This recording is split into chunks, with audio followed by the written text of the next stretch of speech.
दोस्तों स्वागत है आपका आज की एक नई वीडियो में। उम्मीद करता हूँ आप सब अच्छे होंगे। तो दोस्तों जैसे कि हमने भी रिसेंटली एक वीडियो शेयर की थी on the topic of negotiable instruments act, जिसमें कि हमने सेक्शन 138 में कैसे चेक बाउंस का फाइल किया जाता है उसके पूरे प्रोसेस में बारे में आपसे डिस्कशन किया था।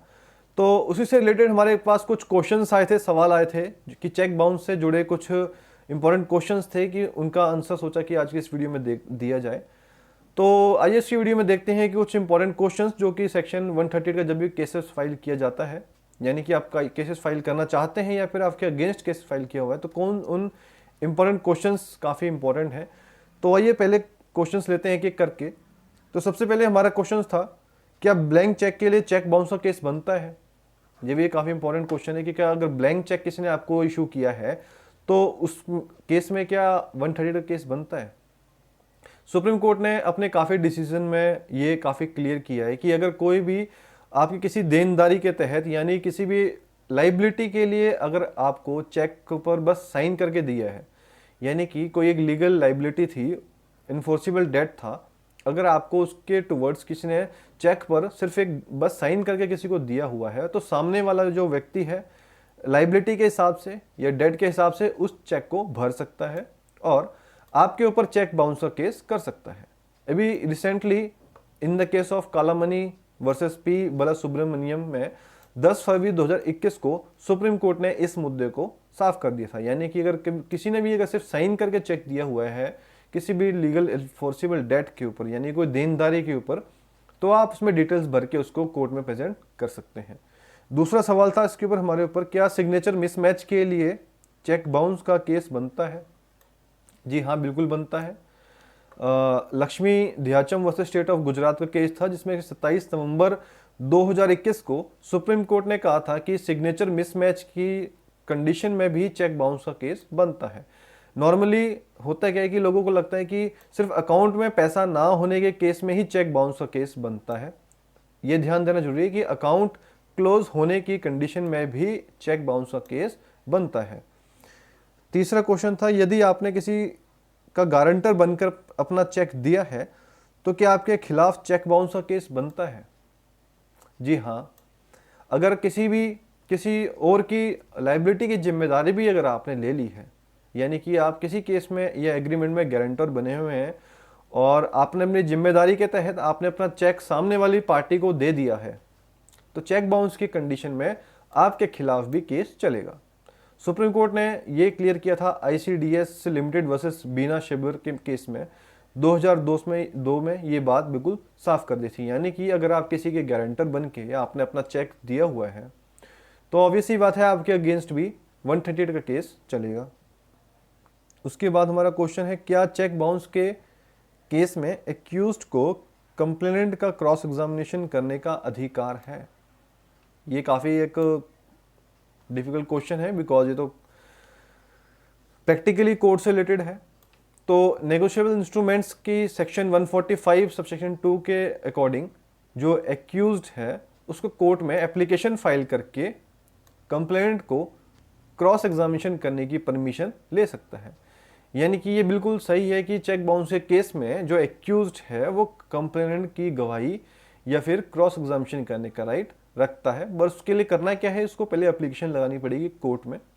उसको सेक्शन 145 सबसेक्शन 2 में एप्लीकेशन लगानी पड़ेगी ऑफ एनआई एक्ट के, जिसमें कि जो एक्यूज्ड होगा कोर्ट में एप्लीकेशन फाइल करके कि कंप्लेंट को क्रॉस एग्जामिनेशन की करने की परमिशन ले सकता है। कई बार जो कोर्ट है वो सिर्फ ओरल आर्गूमेंट्स के बेस पर ही ऐसी परमिशन दे सकता है, लेकिन जो प्रोसीजर है उसमें क्या है कि आपको एप्लीकेशन फाइल करनी होती है इस सेक्शन में। नेक्स्ट क्वेश्चन है, क्या एक व्यक्ति दूसरे व्यक्ति के खिलाफ अलग अलग कोर्ट में चेक बाउंस का केस कर सकता है। NI act negotiable instruments act के सेक्शन 142 के अकॉर्डिंग अगर कंप्लेनेंट जो है अगर किसी भी व्यक्ति के खिलाफ किसी कोर्ट में अगर कोई चेक बाउंस का केस फाइल किया है और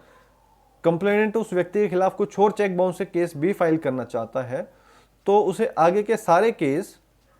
फर्स्ट कोर्ट के पास ही फाइल करने होंगे। इस प्रोविजन के बारे में लोगों में काफ़ी जागरूकता है। इसका जनरल मीनिंग ये है कि जहाँ पे आपने अगर एक चेक फाइल किया है ऑलरेडी चेक बाउंस से रिलेटेड और आपके ज़्यादा चेक्स हैं, 3-4 चेक्स, चाहे वो दूसरी जुरिडिक्शन के ही क्यों ना हो, लेकिन अगर आपको इशू किया गया है तो वो सारे जो चेक हैं वो एक ही कोर्ट में फाइल होंगे। ये क्वेश्चन इंपॉर्टेंट है, इसको दोबारा एक बार रिपीट किया जा सकता है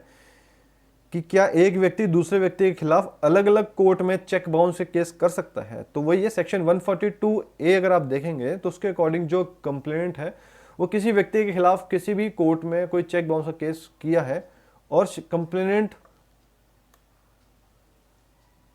यानी कि इसमें कहने का मतलब है कि अगर कोई भी कंप्लेनेंट ने अगर किसी व्यक्ति के खिलाफ किसी कोर्ट में कोई चेक बाउंस का केस किया हुआ है, यानी कि ऑलरेडी फाइल किया है, उसके बाद और करना चाहता है,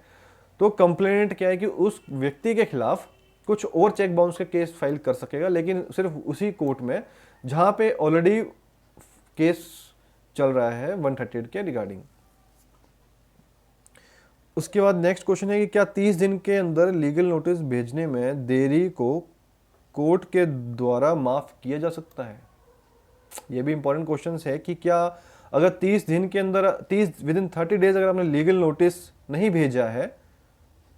तो क्या कोर्ट इसको माफ कर सकता है। नहीं, ऐसा बिल्कुल नहीं कर सकता। जो बैंक से चेक रिटर्न मेमो मिलने के 30 दिन के अंदर ही अगर आप सामने वाली पार्टी को लीगल नोटिस नहीं भेजते हैं तो ऐसी कंडीशन में या तो आपके जो चेक को दोबारा बाउंस कराना पड़ेगा, और अगर वैलिडिटी का टाइम है, यानी कि जैसे 3 मंथ्स की हम देखते हैं कि वैलिडिटी होती है चेक को प्रेजेंट करने में, अगर उसका टाइम है, या फिर आप चेक बाउंस का केस दाखिल करने का अधिकार खो देते हैं। हालांकि सिविल केस फाइल करने का जो ऑप्शन है वो आपके पास अवेलेबल रहता है, आप एक सिविल केस में फाइल कर सकते हो, लेकिन आपके पास ये वाला राइट जो आपके पास नहीं मिलेगा, यानी कि आप चेक बाउंस का केस नहीं कर सकते हैं 138 ऑफ नेगोशिएबल इंस्ट्रूमेंट एक्ट के अंडर। यानी कि लास्ट इंपॉर्टेंट दोबारा एक बार रिपीट करना सही रहेगा कि क्या अगर 30 दिन के अंदर लीगल नोटिस भेजने में देरी को कोर्ट के द्वारा माफ किया जा सकता है। बिल्कुल माफ नहीं किया जाएगा, क्योंकि बैंक से जो चेक रिटर्न मेमो मिलने के 30 दिन के अंदर ही अगर आपको सामने वाली पार्टी को लीगल नोटिस भेजना होता है, और अगर आप नहीं भेजेंगे तो ऐसी कंडीशन में या तो आपका जो चेक को दोबारा बाउंस करना पड़ेगा, आपको दोबारा कोर्ट में दोबारा बैंक में प्रेजेंट करना पड़ेगा, और अगर आपकी वैलिडिटी टाइम है तो, या फिर अगर आपको चेक बाउंस फाइल करने का राइट ही खो देंगे अगर उसकी बैंक का जो 3 मंथ्स का पीरियड ही खत्म हो गया तो आपके पास इसके बाद जो दूसरा राइट बचेगा वो ये बचेगा कि आप सिर्फ सिविल केस में सिविल कोर्ट में केस फाइल कर सकते हैं। तो ये था दोस्तों कुछ इंपॉर्टेंट क्वेश्चंस रिगार्डिंग 138 जो कि काफ़ी इंपॉर्टेंट लगे थे आपसे शेयर करना। तो इसी तरह के अगर आपके माइंड में भी कुछ क्वेश्चंस हो तो आप डेफिनेटली कमेंट सेक्शन में मेंशन कीजिए, आपके उसका डेफिनेटली आंसर दिया जाएगा। और इसी तरह के आगे और भी टॉपिक से रिलेटेड आप हमारे कुछ क्वेश्चंस हो तो उनको मेंशन कर सकते हैं।